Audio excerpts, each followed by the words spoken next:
Hey everybody, what is going on? I hope you guys are all doing well, and welcome to another tutorial video. In this video, I'm going to be showing you guys how you can change your payment method on Amazon Prime Video, so let's get right into it. I'll be showing this for the PC only, since I don't have the mobile version yet, and I don't have any other devices. So once you've logged into the web browser version on your PC, what you need to do is hover over your account icon over here, then go into account and settings.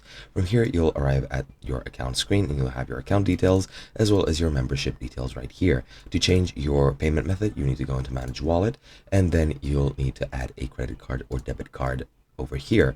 Once you've added that, it'll be added among your credit and debit cards. You can remove your previous one if you want to, and once you're done with that, you can go into set payment method. Here you'll have a choice out of all the payment methods that you have. You can also add a credit or debit card over here. Then you'll just have to select the card that you want to use, click save, and that should be pretty much it. Afterwards, your payment method will be set up and you're finished with the entire process. Hope you guys enjoyed, and I'll be seeing you guys in another video.